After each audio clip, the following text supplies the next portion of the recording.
Hey everybody, Devin here with Stop Phone Scammers. It's Taylor back in another video.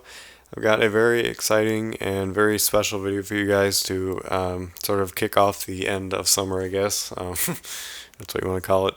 So, at some point in the beginning of August, towards the end of July, I really don't know the time period, I don't remember off the top of my head, I received an email from an individual that was an ex-scammer from 3 different scam companies.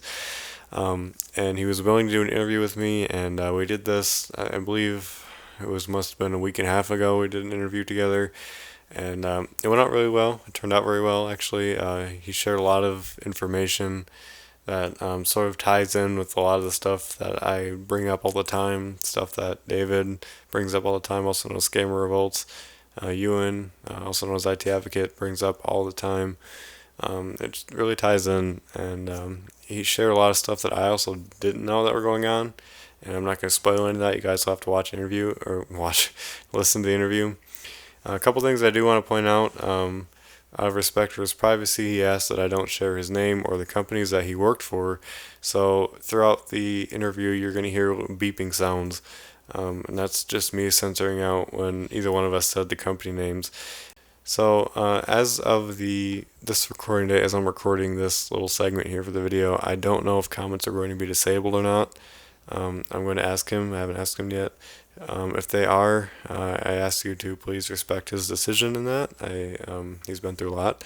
And if they are not disabled, I also ask you to still please respect him and do not leave any nasty comments.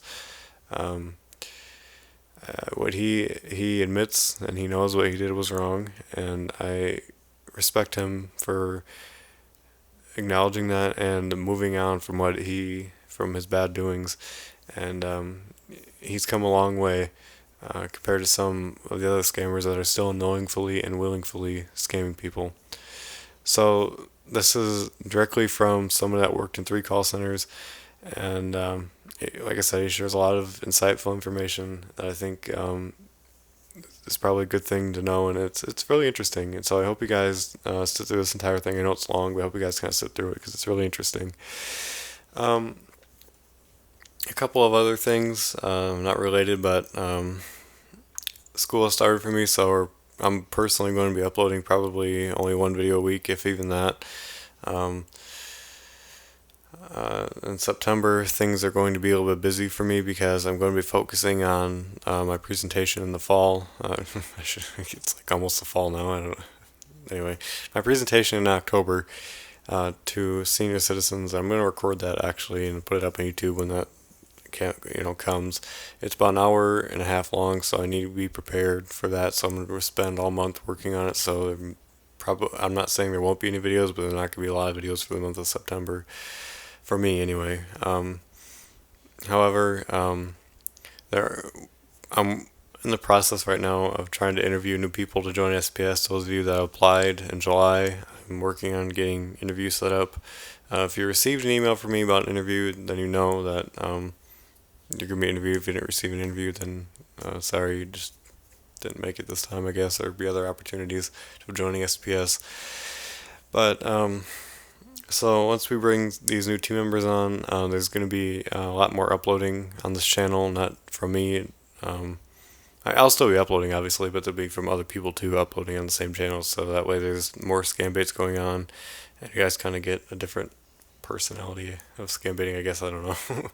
But it'll be more scam baits, and as I explained in that channel update video, we'll be exposing more scammers and, raising awareness even more and keeping videos coming out, and it'll be much better. And if I explain this better in the other video, I'll leave that in the description if you guys want to watch that channel update video.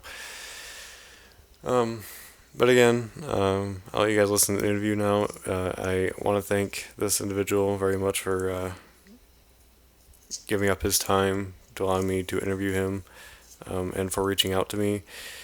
Like I said, he says a lot of stuff that really relates to what me, IT Advocate, Scammer will say a lot.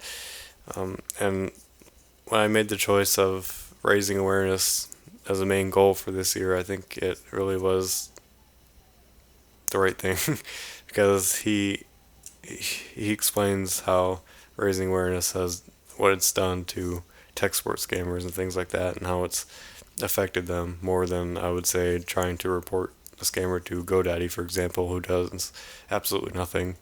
And yes, if you haven't found out, I hate GoDaddy. They do absolutely nothing.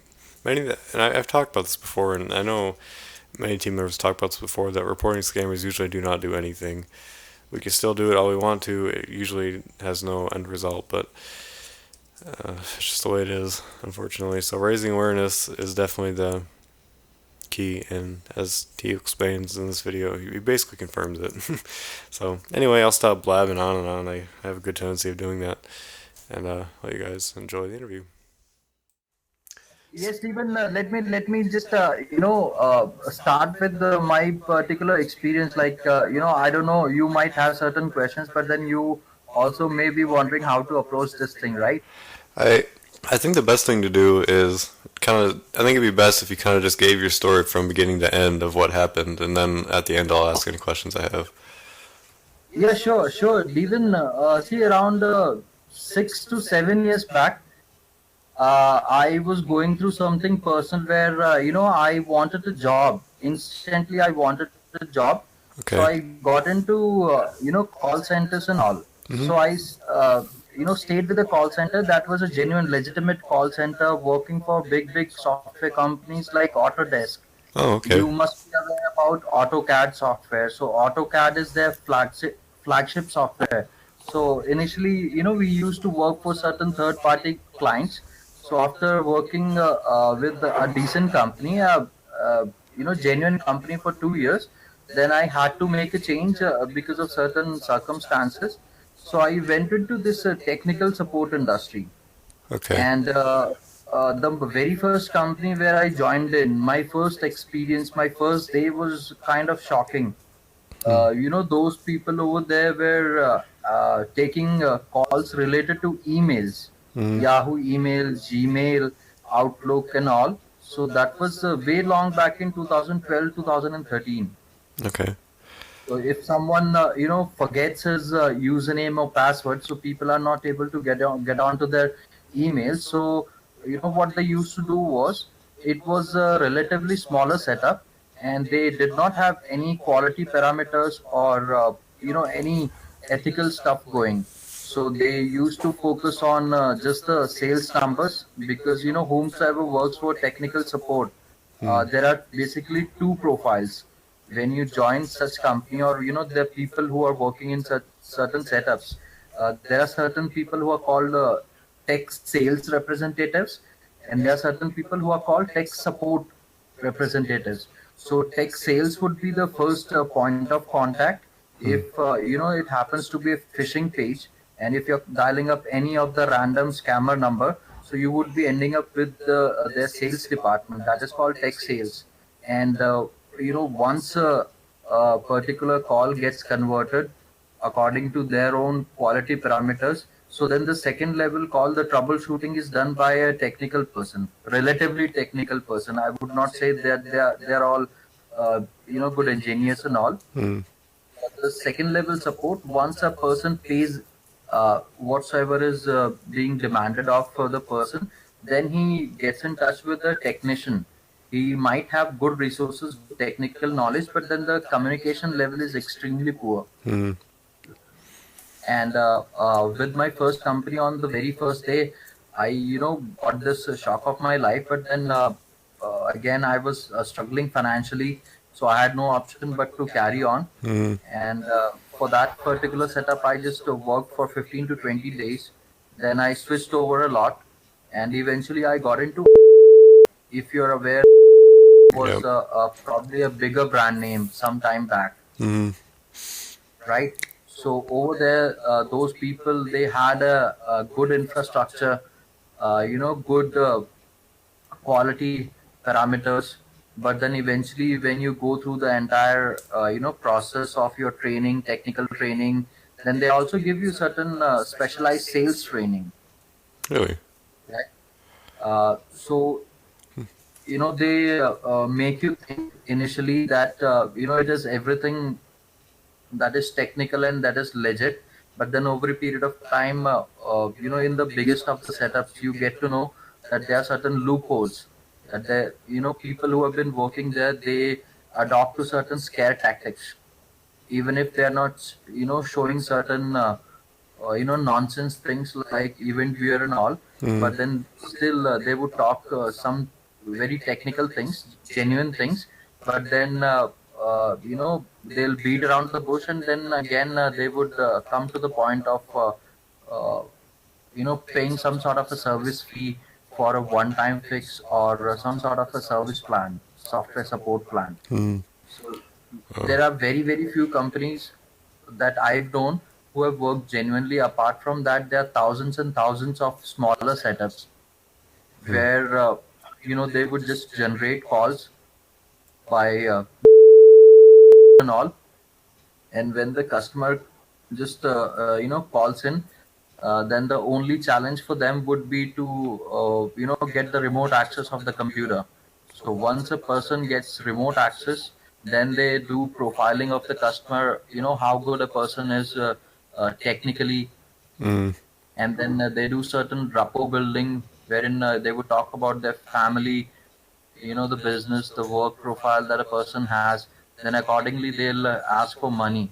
But then in most of the cases, like I personally had worked for a smaller setup for over 2 years, where almost 90% of the senior citizens would call in Yeah. with only a simple issue, like whenever you're opening a browser, be it Internet Explorer, Google Chrome, Mozilla Firefox, or whenever you're opening a computer, the home page, they used to run PPC by the keyword of home page. So if a person is not able to see their regular home page, or a lot of times people would not even be aware what exactly are they calling for. Yeah. They might lose the background picture, and they'll roughly think that that background picture, the screen that they are used to see, that's called home page. Say they'll do random Google research or MSN research, how to get my Google homepage back. Then they would land up with some or the other toll free number, which would be scam, Yeah. Mm-hmm. right? Yeah. And likewise, the minimum service charge that any would quote for a 1 year would be around $250 to $300.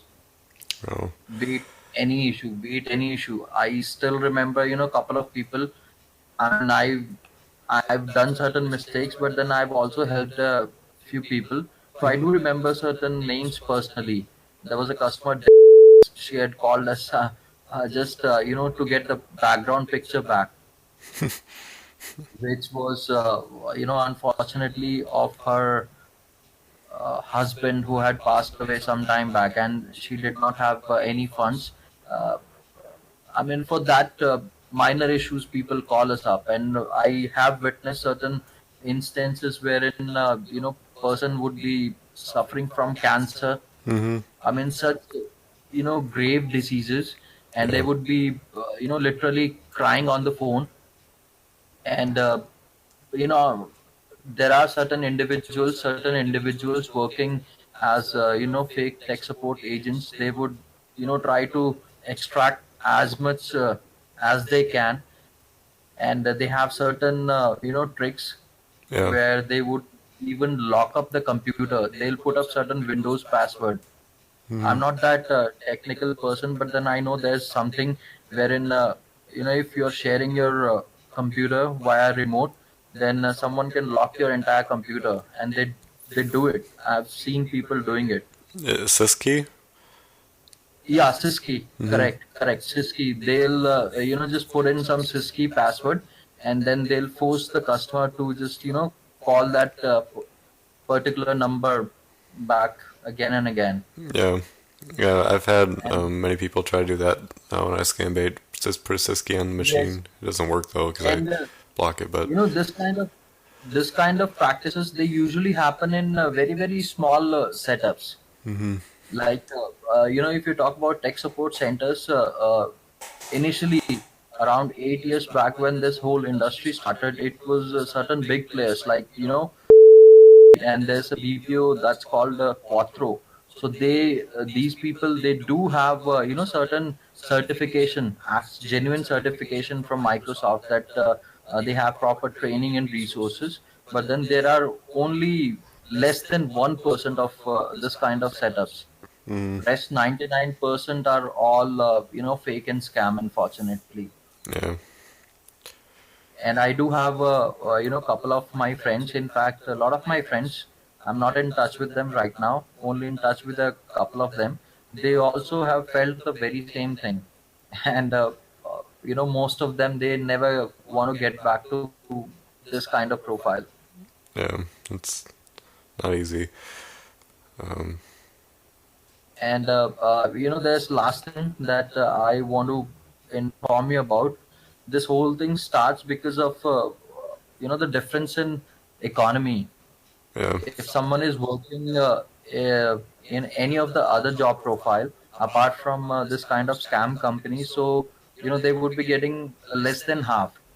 So the basic motivation for an individual to join such sort of setups would be that if they're putting in 8 hours of work, so they would be earning twice or thrice the money.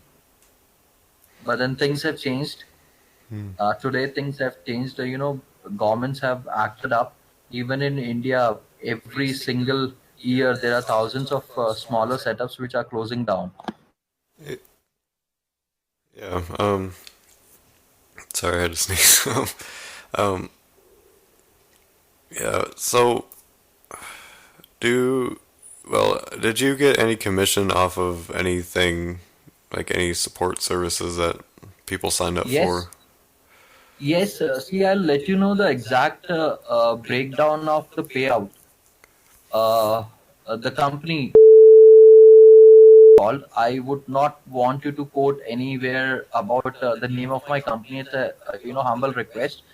But then when they hire someone for 30,000 Indian units, Indian currency is rupees. If they hire someone for 30,000 rupees, so apart from that monthly salary of 30,000 rupees, Mm, there would be a revenue based monthly incentive. That would be like if someone is converting $10,000, if mm-hmm. someone is giving $10,000 of revenue to the company, so on those $10,000 you can put in probably 3 rupees per unit or 4 rupees per unit. So that comes to 30,000 basic plus 30,000, that means 60,000. Okay. Wow. And 60,000 is equivalent to 1,000 US dollars. Those are only two components. Plus there are certain daily incentives and certain other performance based incentives. So uh, if you compare it to US dollars, a person who would struggle to get 300 to $500, he would easily be earning 1,000 to $1,500 in a month. Wow. So I think that's part of the reason why people kind of stay with it, even though they don't like it, because the money it pays good. Yes, it is good. It is good. However, there are a lot of developments which have happened. Devin, earlier it used to be like this when I used to work over there. But then right now, because of government stipulations and everyone is after tech support scammers. Mm, So the industry kind of has moved into the right direction, and the smaller setups, they hardly survive right now. yeah. There are comparatively very lesser setups, and what strategy they adopt is that they would have a virtual company setup. There are certain online websites, they will try to set up their virtual offices in any of the states in US. And even though the name of the company, according to Indian laws, would remain the same, but then the name of their business, the name of the website, or the payment gateways, these all will keep on changing. Mm, You are getting my point. yeah. Their company is registered under Indian law. That particular company name, that brand name will remain the same. However, they'll keep switching the websites. They'll keep switching the payment gateways. If you're closing someone's website, or you're reporting someone's misdoings to the authorities, so what they would do is they would come up with the alternate options, because that would only hamper certain things in states. It would not hamper their business in India Yeah. until unless there's complete coordination between the two authorities. I think I'm going overboard. Please ask me. No, you're fine. You're actually explaining things in a lot of detail that I think people need to be aware of. Um, Mhm. so what happened after you left? Would you say was it? Yes, actually, I just stayed for 3 months. I just uh, went through with their training and all. The experience was pretty good, but then again, due to personal reasons, I had to quit. And at that point in time, I did not see anything wrong with practices. Hmm. But then later on, when I got to know that the certain things were there, certain malpractices were happening, that some credit cards were being overcharged again Yeah. and again. So at that point in time, I had certain friends who were not paid their salaries from 2 months, 3 months. So eventually, like I think it has already shut down now. I believe it has. And Yeah. yeah, and that was probably the starting point, probably the biggest brand name. And once that collapsed, then the smaller setups, 80% of the setups they collapsed. There are only a very few remaining, but then I personally believe everything needs to stop. Yeah. Do you think that the scam baiting has sort of?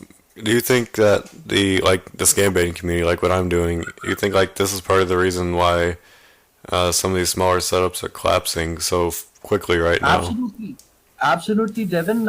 See, you are definitely playing your part, but then it has been going on from such long time, Hmm. and people have been interacting within themselves. Like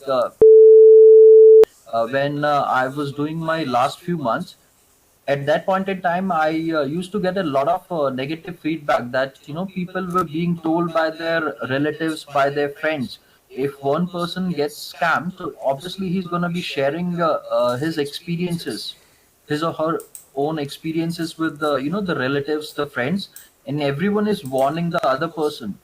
Hmm. And there are a lot of other people just like you, who are contributing to the fact. And apart from that, both sides governments, I think this also had been taken up at the higher levels, because there's this organization that you have over there in states. What is it called? FTI or FEI? Uh, Federal Trade Commission, FTC. yeah, FTC, Federal Trade Commission. Yeah. Yep. FTC, there are certain people who are very much aware about FTC and all. So people do complain to FTC, and FTC gets in touch with the Indian government, and there have been lots of raids. Hmm. Like, you might not be able to follow certain happenings which are there, like certain activities which are happening. There are certain scam centers which are being, uh, put to complete halt by Indian government itself. Hmm. Yeah, I've worked with the FTC a few times, but um, just a second here. So after you left, what happened after that?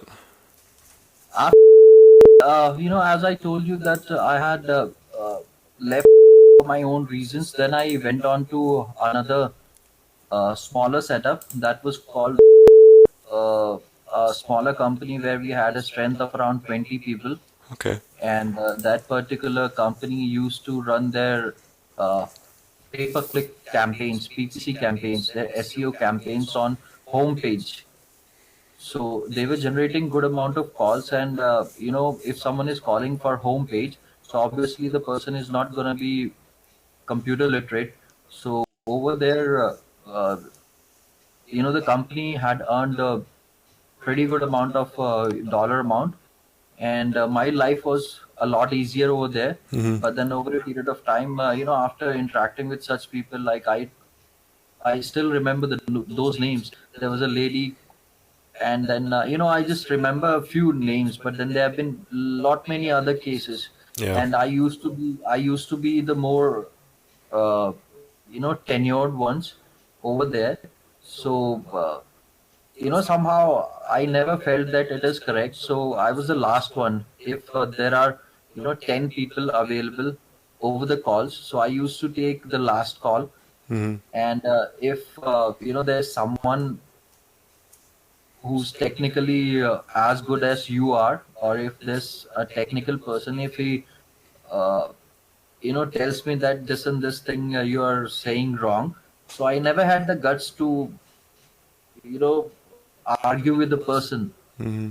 I always used to use my technical know-how, and I never pissed for any kind of fake securities. Rather, I just used to, you know, tell my customers or the prospective customers that these and these things, whatsoever malware, spywares, adwares, and all Hmm. are there on their computers. So I used to tell them that these are the softwares that you can purchase, be it malware bytes, be it super anti spyware, or there are a couple of other options like Hitman and all.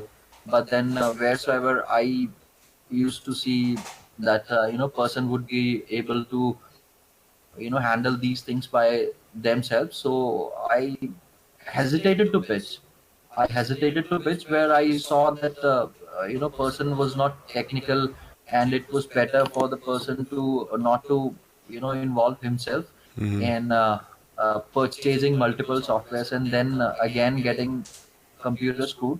So I used to tell them that it's better to go for a annual support kind of a plan wherein you would not be required to purchase multiple securities, and you can have your computer checked up whensoever you want. But then, this was again only my pitch, and I was one person who had certain different feelings. If next time customer lands up with a different salesperson or a technician, so he would, get entirely different story altogether. So Hmm. that's why it was very, very difficult even for me to survive over there. Yeah. No. When your companies, when people would sign up for support, either one of them you worked for, Yes. um, did they actually carry out trying to help the person? Because I've had many instances where they thought I paid and I really didn't, and they started to quote unquote clean the computer and they really didn't do anything. And another question on top of that, I recently had a call with somebody um, that got scammed from a company called PC Smart Care, and he said that when he Mhm. signed up for their services, that he was harassed constantly. Like the company would cold call him and then say that um, that they were detecting viruses on their computer from their end, and that they had to investigate and fix it, and then they charge him again. Um, Great. Hang on. Devin, see what happens is, just like I was telling you about my personal experience, around 1.5 year, I worked there for approximately 1.5 to 2 years. Let's say 2 years. mhm. So that company did not have any IT infrastructure. Okay. Whatsoever customers were calling us up, so everything was being maintained on non-secure systems on Excel sheets. Oh, okay. And people who are working over there, they know that it is not a legit business, it's a scam. Hmm. So more tenured people, they tend to develop this feeling that if we are to do something wrong, if we are to do some scam, so why do it for the owner, why not do it by ourselves? So what happens is, these Excel sheets, the personal details of the customers, they get leaked, they get manipulated by employees. So Wow. that's how one company's database gets distributed onto multiple platforms. I would not say platforms, but then it gets leaked, and it gets stolen. In fact, it gets stolen, and whomsoever has stolen it, he would call them up, quoting the name of the same company, or he might quote Microsoft. So, because of this thing, the entire industry is facing, certain very, very bad name. Hmm. I'm running out of words over here. I'm not. I mean, this language is not my first language. I hope Mm. you understand. You actually speak really good English for not being your first language. Yes, so when people get multiple calls, so the primary reason for them getting the multiple calls is that from their tech support company, the personal details, the data gets stolen, and that is being circulated onto many smaller setups or individuals Mm. who can easily use Skype and call the customers. That makes sense. Um, no, I know many. Actually, I think all. I think it's maybe a couple exceptions I've had where companies they'll create these fake English names and they assign them to people. Is that something you just come up with on your own, or they assign you one? And is it something they do to hide your identity, or just so that way they can pronounce your name? Um, See, most of the legit companies. sorry about my phone ring. That's absolutely fine. If you want to take the call, you can take it. No, it was an annoyance call. It's probably a scammer, actually. Oh, okay. See, most of the companies, the bigger companies, and who are into legit business, they would never want to hide the identity because there's one. I don't know whether you have heard about the name of the BPO. It's probably uh, company that was set up before I. But then is again a very big setup over here, and plus there are a couple of other ones that I might not recall the name for. But then these legit setups, they never ask anyone to just give the aliases. They would always want agents to give their real names, or even if they're using the nicknames, then if they're being asked, then they have to reveal their true identity as per the standard protocols. Hmm. And if someone is using a nickname, so that only has to be just to make it easier for the customer, so that customer does not struggle to pronounce the first name See, of that's the what I agent. figured too for the legit company side. Yes. Yeah. If someone there's this a very uh, unique thing. If there's someone who's a scammer, if he insists that he's not an Indian, and you can clearly identify that it's an Oriental accent, so he's definitely a scammer. Otherwise, if you ask someone once or twice, so he is bound to disclose his identity. Hmm. Um, I can't.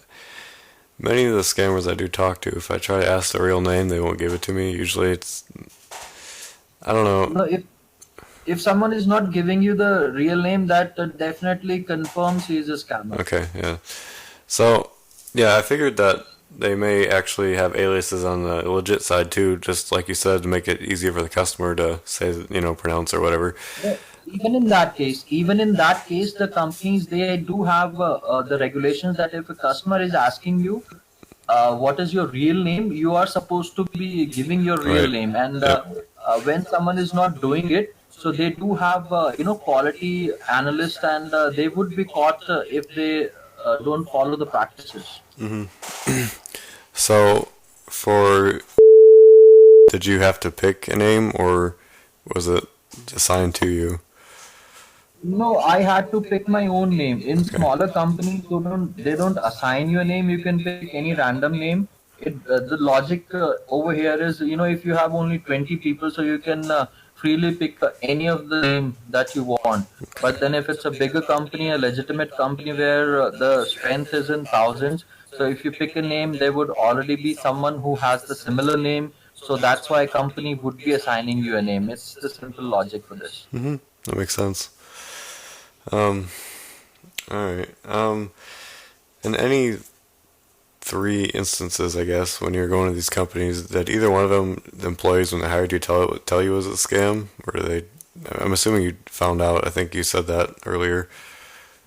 I found out on my very first day, and Okay. I questioned to my boss, who happened to be one of the friends of friends. I was struggling for a job. Then one of my female friends referred me to her friend, and he just took my interview, a proper sales interview. I didn't know anything about computers at that point in time. He just took a sales interview, and then he asked me to get onto the calls. The moment I passed the calls, I listened to few of the calls. Then I realized that it is not something that we should do. I had put up Hmm. the question. He told me that just watch and observe the calls for a few days, Hmm. and then I guess over here the culture and the ambience and all, it just took me in. Yeah. Yeah. It just took me in.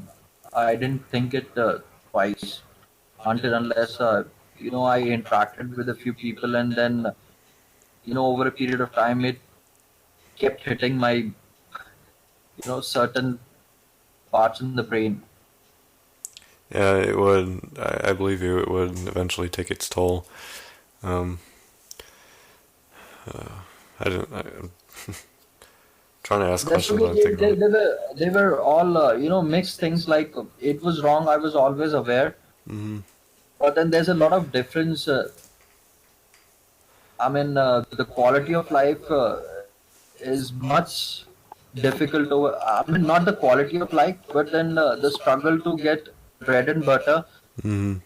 It's a bit difficult over here. Yeah, I believe it. I believe it. Which I think is, and I'm sure you'd agree that's part of the reason why when people get these Yeah, tech support that's a jobs, contributing factor. they stay with it because they don't have any other options. Yes, Hmm. and plus the system itself, the education system, and the job market is completely different from other countries in India. Yeah. This is something which most of the intellects are aware, but then there are hardly any things which are being done. Over here, it's like, if you have a degree, or if you have completed your bachelor's, or if you've been to college and all, only then, depending upon your papers, they would offer you the job. No one, sees the technical skills of a person. Hmm. I mean, this is something which I find a bit different.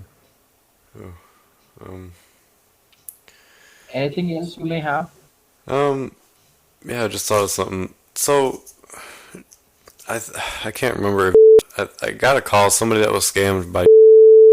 Yeah, Um, see, the video that I was referring to, that was about 1 year, more than 1 year old video. I hmm. came across that video when I sent you an email. But then that particular company, it was 1 hour and 15 minutes call, and you had also taken out the URL, and you were telling the agent that you're going to be putting it up with GoDaddy, Hmm. and the person there was a person that you had digged out. The name of the person also, I think I would recall, but then that particular person on whose name the website was registered, he was not the actual owner for the business. He was just a kind of a minion. Um, I actually had speculation about that, and actually a couple of these. Um, hold on. When I first started out, I was more naive about those sort of things. Mhm. Let's see. Yeah, that was a year ago. Yeah, that's when I first started game bang, so I was a bit more naive then. I'm looking at the description of this video. So I guess the person I talked to was doesn't look like I have any other information about it. Um, let's see, the registered person for the website at the time. I can't pronounce that. I'll paste that in chat here. The name of the person on whose name the website was registered was. Yeah, okay, that's a that's a complicated one to pronounce.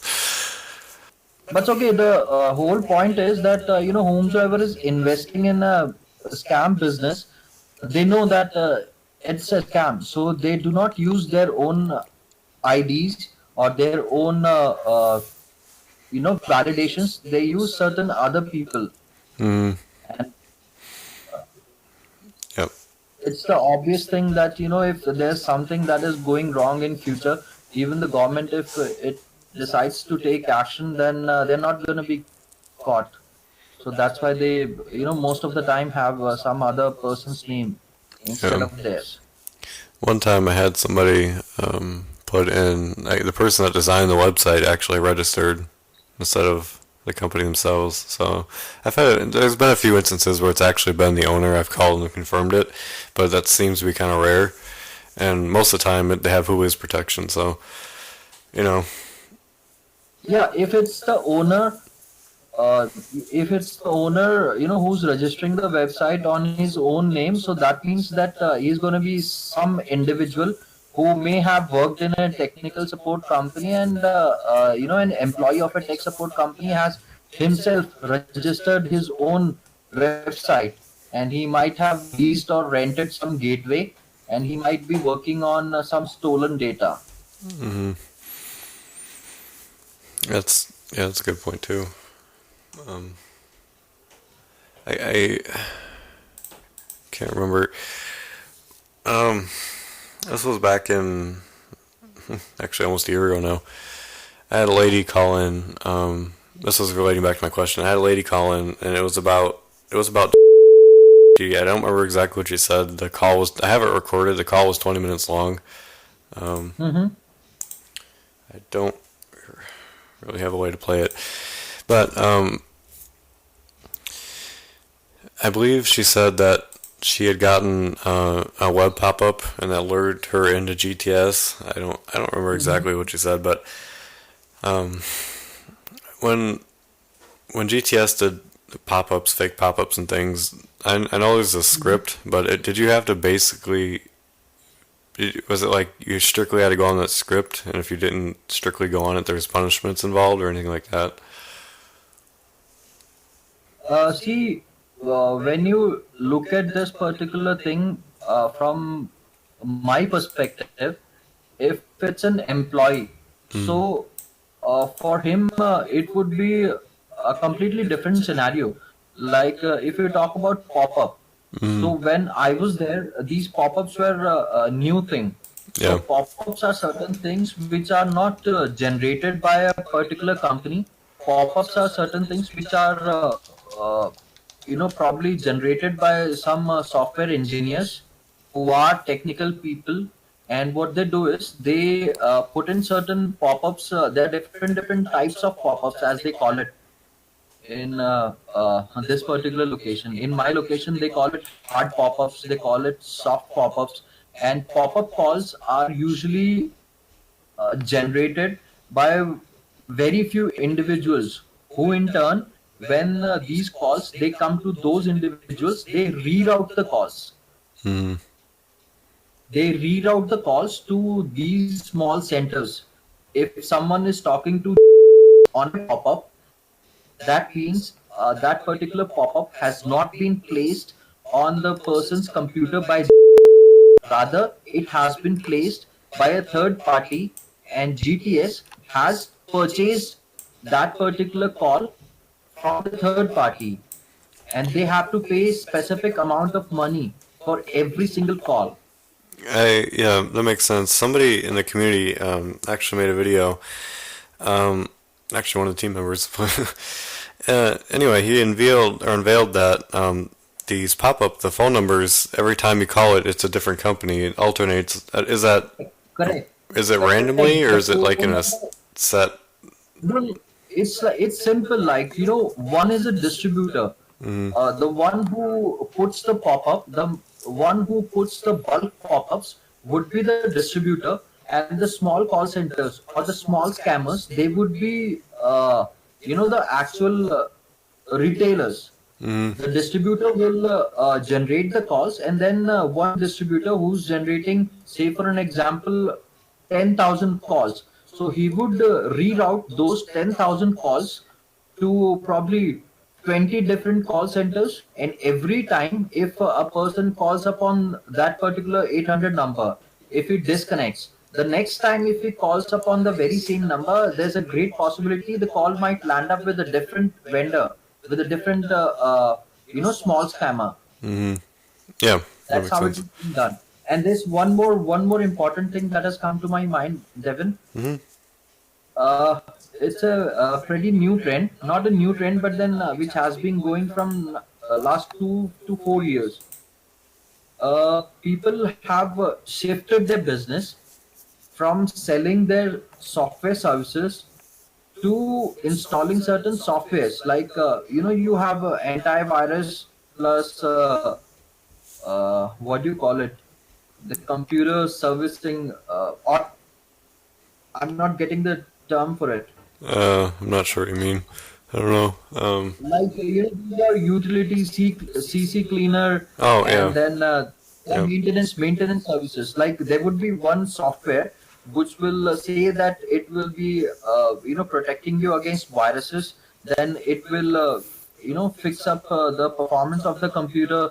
Then it will automatically tune up the computer at regular intervals. So these most of the companies, I think, are shifting to certain softwares which are not at all legit softwares. Mm-hmm. Rather, once a person, if he purchases the software, then that software will give a pop-up by itself in 6 months that this thing is expired. Your that particular license period has expired, and you need to renew that. So that gets automatically installed. Actually, I've seen a couple I of don't these know. fake I don't know. softwares. I'm probably not able to communicate myself properly. But then, don't quote me on this. It's a personal request. You can please. Oh yeah, look at that. It might be giving you some sort of software related something like that. Yeah, yeah, it is. That's interesting. Yeah, yeah. So what they do is this software is something that is again provided by a third party, and they would install it in all the existing customer base plus any of the new people that are calling them in. And this software itself does not do anything, Right. but then it would be used to just milk money out of the people. Yeah, I've seen some of these websites similar to this, and I've seen software like this. Not this specific, but I've seen fake software kind of like this. But this is definitely Yeah. interesting. Yes, yes. So now most of the setups who can afford, so they are selling third-party softwares which are bogus softwares. They do not do anything, but then over a period of time, they're gonna give the customer a pop-up wherein the customer would be forced to renew Mm-hmm. the license for it, which is not doing anything, Yeah, right? So that's they would not interesting. be required to have any setup. They do not want to have any agents calling up, so they would have permanent income source from this particular software. Without really having to do much of anything, which is actually really smart. Yes. And another thing with going back to the pop-ups, another thing too is um, it's a great way for these smaller scammers to get started, with these pop-ups if they're on the receiving end of the call, you know what I mean?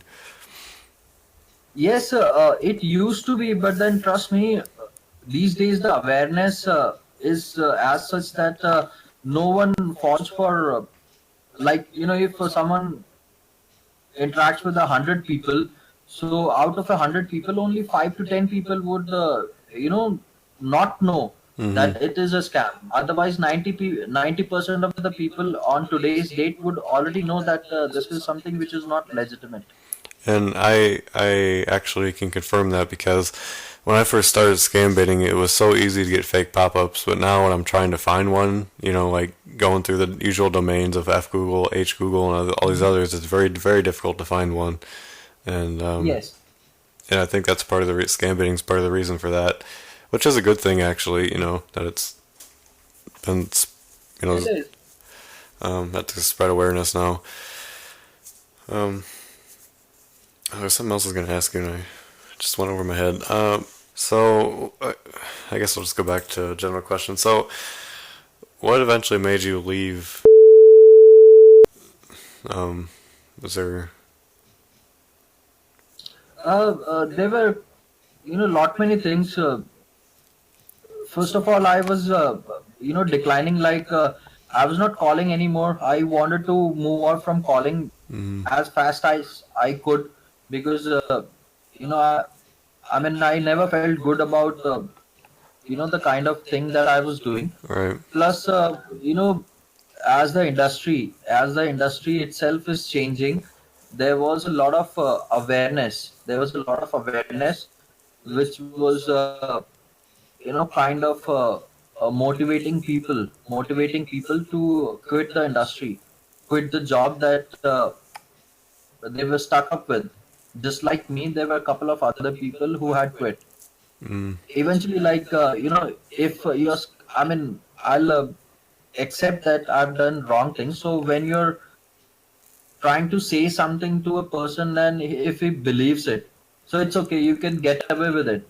But then if you come across certain people who would, make your life miserable, mm, if there's someone who's listening to you, who's sharing who's sharing his own things, his personal things, and he tells you by the end of 60 minutes that, you are a scammer, and whatsoever you're saying, you're just lying to me. So eventually it does hurt the person's, feeling. I mean, mm, initially it would hurt the ego, but then, when this thing happens, and if you're taking this particular thing back home, so when you're sleeping over it, so yeah. And it does make your work difficult. The I believe next it. time you would not be able to put that much of, effort scamming a person. So over a period of time, these things, they got into my head, and my productivity declined. I believe it. I Yeah. was not happy. I was not happy doing that job, and my bosses were not happy. So I had no option but to quit. Well, it's a good thing you got out of there. It really is. And Mhm. I keep having these. As you're talking, I have a question, then it's like that. It's gone. I just had something else too. Give me a That's second. okay. Take your time. Um, okay, so okay, I'll move on to another question I had, I guess, because I can't remember that. There's one specific question I was going to ask you, and maybe it'll come back to me. Um, Hmm. so I don't know if you have any estimate, but how much did scam people out of, on a daily basis usually? How much money they usually get? Hmm. Uh, well, it would be difficult to quote any particular amount, but then, initially in 2013, when I started off, at that point in time, the revenue was like, I still recall the best of the month as per, their own standards. We were six guys, we were six people who were taking calls, and among six people, including the fresh calls, and there were certain renewals. Like, you have some existing customers, so occasionally you do call up your existing customers to check up with their computers, whether the computer is running fine or not. Hmm. So there was a month where we had scored approximately $90,000 in 6 to 8 people in Wow. a month. Wow.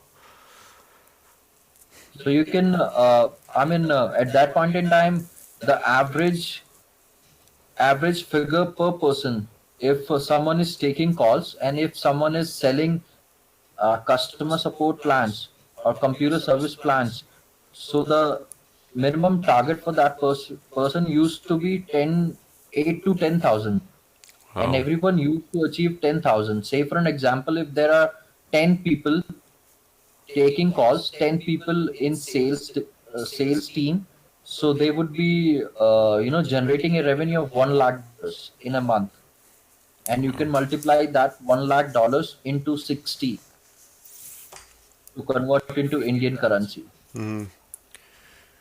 Wow. That's pretty crazy. I know.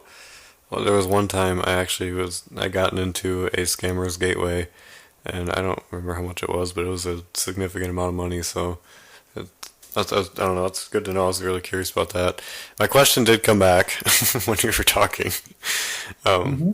so to go back, when you were still there, did you get any calls from people like me, scam baiters, at all? Uh, I do recall once or twice I did get the call for using the brand name. Like initially when we were supporting homepage issues, so internet service providers like Roadrunner, then Comcast, and there are few other service providers, AT&T and T and all. Hmm. So once we did get a call, uh, in fact, we first of all received an email, a threatening email we received from one of the service providers. I do not recollect which service provider it was. It was an ISP Hmm. stating that we had contacted one of their customers and we misrepresented ourselves. Hmm. Because whensoever someone is calling up, uh, even if he has any kind of issue, if he has any Windows issue or internet issue, the first question that a customer would ask would be whether he's talking to Microsoft, he's talking to AT&T, he's talking to Comcast, he's talking to Roadrunner, he's talking to HP, Microsoft, Dell. Hmm. So at the first instant, no one is gonna tell them no. They Yeah. will try to dodge the question. So likewise, this customer's question got dodged. His computer got fixed through us, but then he was still in the impression that he had directly paid off some amount of money to his ISP, and later on he had a conversation with the ISP. So the ISP sent us an email, and they also did call us up, threatening that they would report us.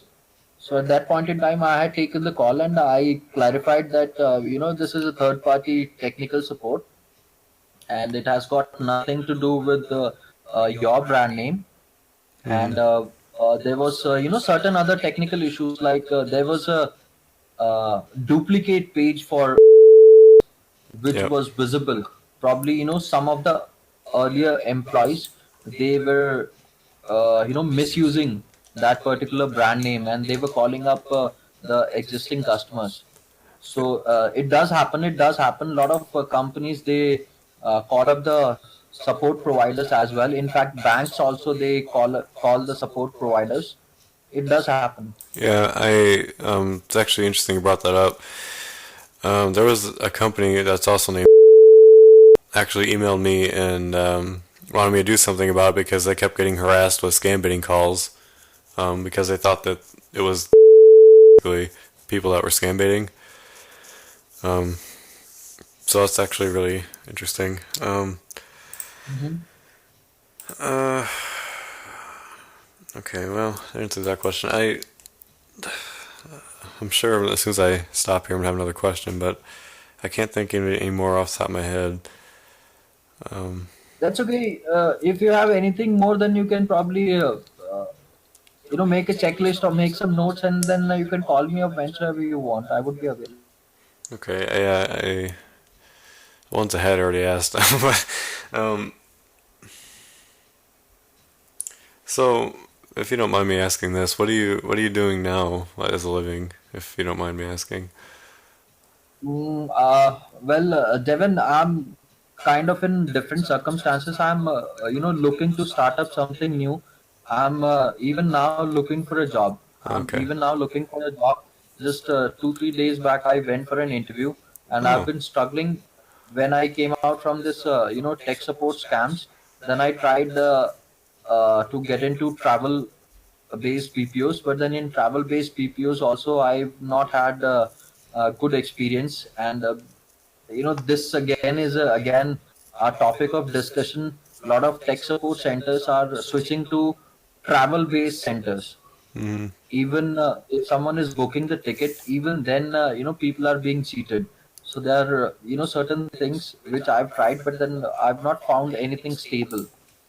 Oh. All right. Well, you'll eventually find something, I'm sure. Something's got to come up. Yeah. I've Mhm. just got to keep hoping. But you definitely made the right move of getting out of that situation that you're in before. So that's definitely a huge step forward compared to some of the people that are still stuck there right now. You know what I mean? Yes, it is. In fact, as you would know that India is a pretty a huge country. So there are certain people who come to the metropolitan cities from very rural background. So when people are coming from northeastern parts, or south, or other parts of the country to these metropolitan cities, they do not have anything else to survive. They come from such a rural background. Hmm. They would do anything. Yeah, I believe it. Yeah. Yes, but then at the same time, my one more motivation was that there are a lot of Indian people who are doing great things, and Hmm. just because of one small thing which is screwing up the reputation entirely. I mean, there was this feeling that I had, that I personally do not want my people, my country, to be represented in that kind of negative Right. facade, or whatsoever I should say. I I don't know. believe I'm it. not getting the words. Yeah. Yeah. I completely understand. Actually, I do. Um, I keep having questions come back. For some reason, every time we talk, I have questions come back. So, Hmm. um, going back to an estimate, how many toll-free numbers do you think the company actually owned? Because I know many companies usually have significant numbers of them, and also if you do like a Google search for Gmail tech support and refine it by the hour, you'll see thousands of spam listings. Does your company do anything like that to try to get people to? No, see, what happens is, usually people have one or two numbers. One number would be the first point of contact, where the sales rep will talk to the customer, and once the initial deal is finalized, then the customer would be given the technical support number, where directly customer can call up, and he would speak to the technical team. So I think for any of the setup, these two numbers are mandatory. If any one of the number, or if all the numbers of a company, they get blacklisted, there's some sort of an issue or some sort of complaint, then they would go for other numbers. Mm-hmm. Yeah, And because there are a lot of web service providers like phone.com. It's pretty easy to get a toll free number from them. I see very popular. The most popular ones I see are Bandwidth Communications, Wide Telecommunications, and Level 3 Communications are usually the top three I see for toll-free numbers. Because I uh, usually I'll do a reverse carrier search on a number and it just tells me who owns the number. yes, they would be, Devin, but honestly, I'm talking about a very what should I say, I've not worked for too many companies. Mm, Like if you say that there are 1,000 companies, or 10,000 companies, or 100,000 companies, I'm only sharing my own experience, which is only with two to three companies. right, right, So yeah. my experience is nothing as compared to the entire thing that is happening. If there are 100,000 companies or 1,000 companies, so I only had exposure to two to three companies. So whatsoever I've faced, I'm sharing with you, and there are a lot of things that even I'm also not aware about. Right, yeah, I understand that. I was just telling you my view of it, I guess. I don't know. My perspective, I guess, Mhm. from what I've seen anyway. Um, I, I think that's really everything. I guess I do have another question. So, if like you didn't follow certain things, like were there set rules they had to follow working at or like the like set like really strict rules that you weren't things you weren't allowed to do, and if you did, there was punishment for it. There was everything. There was everything. In fact, if someone new joins in, uh, the entire operation, the way they manage their operation, it's kind of wheeled. It's kind of wheeled. When someone new joins in, he would be told that okay, this company is not the random kind of a company who would use these particular tools or these particular practices to scam their customers. Rather, we are running a very legit company. This would be kind of a pitch of the company to their prospective. employees. But then when a person joins in, he would join in thinking that he only has to talk sense. But then over a period of time, the work culture is as such that numbers are more important, Yeah. money is more important. Yep.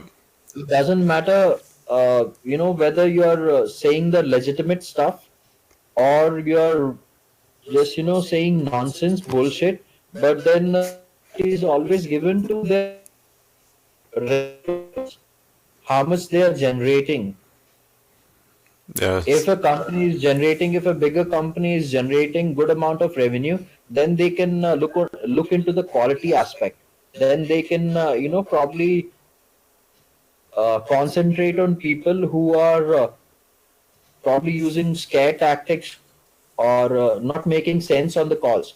But then when it's a smaller setup, a smaller company, where the company itself is struggling to sustain the cost and make profit, so over there these quality parameters and whether someone is uh, pitching a scam or someone is talking sense on a call, this thing gets secondary. Mm. Okay. All right. Well, that's very interesting actually because um, another thing that I never really knew that I actually really wanted to know. Um, I I think that's all the questions I have. I don't think I have any more. Was there any questions you had for me about scam baiting and my side of things? Uh, No, I'm just glad that you are there. You at least have that much of mental space and workspace that you can afford to take initiative. Otherwise, there are a lot of other things which are different at my end, because Mm. I'm always stuck up with my own life, trying to earn my bread and butter. Mm. So life is different. But then I'm glad that you have taken the initiative, and this is something which I wanted to share. Mm. Yeah, and I think So it's very important. I think many people will actually, when they see this, it'll open their eyes a little bit to how big the situation actually is, and maybe if we're lucky, we'll have more people that maybe worked in scam call centers come forward and share their experience, which I think would be really cool too. yes, in fact, Devin, I would also suggest that if you have time and energy, and if you think it is right, you can probably yourself set up some sort of a health center. Hmm. I had earlier discussed with you some sort of free support, so I can also call up for some volunteers. If I there are some volunteers, then you can probably establish a system where you can remotely monitor everything, and you can make your place as the first point of contact, and you can then bifurcate certain work sessions to volunteers if it is feasible at your end. I I'm sure we will get plenty of volunteers from this place. yeah, I actually did like that idea when you had it. I did like that idea, and I am going to talk to everybody in the group about that because I do like that idea, and I think it'd be great, um, especially for senior citizens that are especially don't know a lot about computers. I think it'd be a really great thing. Um, uh, yeah, actually, I really do like that idea. I think it's a great idea. Yes, because with a lot of people, it's only a matter of either restarting their computer or just shutting down the application. Most of the pop-up calls that people get or people dial upon, it's only a matter of successfully restarting the computer. So Hmm. at that point in time, a call would not take that much of energy and effort from any of the person helping, Yeah, right? yeah, it's. I mean, you technically really you don't even have to connect the computer. You just gotta tell them to restart. I mean, Yes, or absolutely. actually, usually at the beginning of my videos, I'll actually talk about how to kill one of those pop-ups. Usually, I'll just go into Task Manager and kill it from there. That's one way to do it too. I usually explain that in every video um, for new people that come to watch. So anyway, I guess that's everything. So I want to thank you for your time and thank you for reaching out to me. I think this is a huge step forward in our community, as small as it is, it's getting bigger. Um, I think this is really going to You're help welcome. people. You're welcome, Devin. See, I do have my certain relatives and some friends who are over there. So, I mean, I seriously do feel very strongly about these things. And in future, if you have anything, then please reach out to me. Okay, I will definitely. I will definitely keep in touch because I think we've. It's a good thing that we have here. Yeah. Thank you so much. All Thank right. you. All right. Chalo. Okay. See you. Bye. Good night. Yeah. Oh yeah. It's like what time is it there? You will be starting your day, but then it's night for me. Yeah. It's Have a nice day. Bye bye. $10 there now. Yeah. Yeah. Wow. Almost 10 past something. It's almost lunchtime for me. It's a whole other day there. Just about. All right. Well, I'll let you get off to bed. I know it is really late there. So. Yeah, Kevin. Keep up the good work. Thank All you. the best. You Hello. too. Goodbye. Hope you have good luck finding a job and everything. I hope everything works out for you. Um, Yeah. Thank you so much. all right. All right. Bye. Bye bye. And that was the end of the interview. So he talked about a lot of things throughout this entire interview. He told his story basically, and I know sometimes it's a little hard to follow with the company bleeps out and things, but again, those for his protection and privacy, which I really do understand. He talked about a lot of things, like for example, when you call into a scam company and there's levels of, you get first is sales, they're trying to sell you the services, the fake diagnostics, all that, what we see in my videos, and then you have, after you pay, the team you go to, like I guess the billing team, I guess you would call that, and then you go to the technicians, which is what you talked about at the beginning of the interview, which I thought was very interesting. And he was sitting there sharing his experience about a couple of victims that he spoke to, people literally crying over the phone about some of their situations, mainly because a lot of senior citizens, especially really older ones, people they know have either passed away or they're lonely basically. So if they have a computer, they call them for tech support usually, and I mean that I really shouldn't say that, but that generation specifically is a more trusting generation and much more friendly and more open, I guess, to want to talk to anybody and everybody, so about everything. So I guess I can see that kind of. So that would take a toll on you after a while. And he talked about a lot of other stuff too, about the virtual setups, which makes a lot of sense. From the way I understood it, is you have a company that's registered in India, a company name registered in India, and then they create fake websites with different names, different company names. Obviously, if they're smart enough, they wouldn't use the same name they registered with in India. It'd be something completely different, registered under some random name, or using WHOIS protection, which makes a lot of sense. That was one of the speculations I had. And another thing too, going back, I'm just going off my memory here. I haven't listened to the interview since yesterday when I was editing it, so I'm trying to relying on memory here.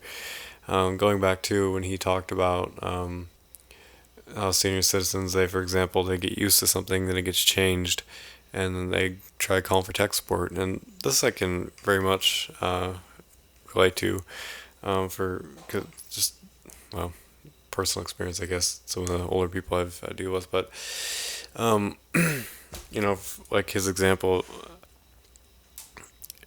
when their wallpaper changes and they don't know why, and they think that their wallpaper is the Google homepage, so they go online and start looking for how to set my Google homepage back, thinking that's what that is when it really isn't, and then they end up finding the spam listings of Gmail tech support and things like that, and they call that and they get sucked in.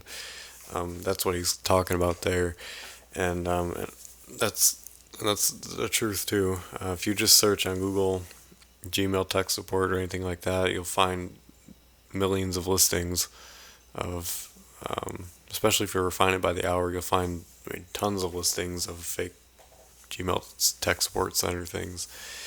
But he talked about a lot of stuff that was very interesting. I also thought it was very interesting how he talked about agents leaking information and passing it on other call centers and things like that. That was something I didn't actually think about. I thought that was very interesting. I personally didn't really even think about that. And he said a lot of things in this video, so if you're confused about something and I didn't just cover it now, send me an email and I'll answer your question. Um, he talked about a lot, so like I said, I'm relying on my memory right now of what he said, some of the stuff he said. So he talked about a lot, but if there's something that you're confused about that he said that you don't understand, send me an email and I'll try to explain it and elaborate on what he said. So, I want to thank you guys for watching this video. Like I said, if comments are enabled in this video, I want you guys to please be respectful of him. It takes a lot of guts doing what he did, just speaking out and sharing his experience. It's not easy. If there's anybody else that worked for a call scam center or is currently working for one that is looking to get out, and you want to share your experience, please send me an email. Your information will be confidential, obviously. I'm not going to leak it out if you come to me in a manner where you're actually wanting to do an interview and not like, for example, this email I got one time was some scammer wanted me to take down his website but gave me no information or anything else. Like that's stupid. Um, But anyway, if you are somebody that wants to come forward and share your experience working at a call center, scam call center, like I said, please feel free to email me. And also, if you're a scam victim, I think that would be very interesting too.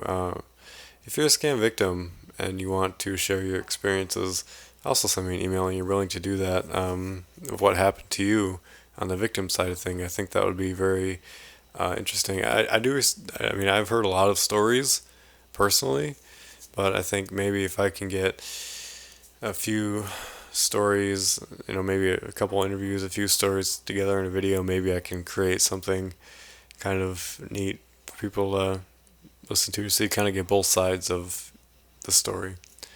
So anyway, I want to thank you guys for watching this video. I know it was really long, but it was well worth it if you listen to the whole thing. Like I said, if you have any questions about anything he said that I didn't just cover, I know I didn't cover everything he said because he said a lot and I can't remember it all. But feel free to send me an email and I'll elaborate. As he also said too, that these smaller scam companies are doing real hot lately because of what we're doing, which I think is a great thing to hear. And the same thing with pop-ups. He even confirmed with my suspicions that scam baiting has really done a great deal on pop-ups. They're harder to find now. They're not as you don't see them as much, I guess, which is a good thing. And when he talked about companies using fake software to lure victims in, that kind of surprised me too. So scammers are always changing, and we're always changing to adapt to what they're doing. So anyway, like I said, I'll stop rambling on. So if you have any questions about the interview, want to elaborate anything, send me an email. If you are somebody that worked in a scam call center and want to have an interview, send me an email. If you're a scam victim and want to be interviewed, send me an email. So thank you guys for watching this video, and I'll see you guys in the next video.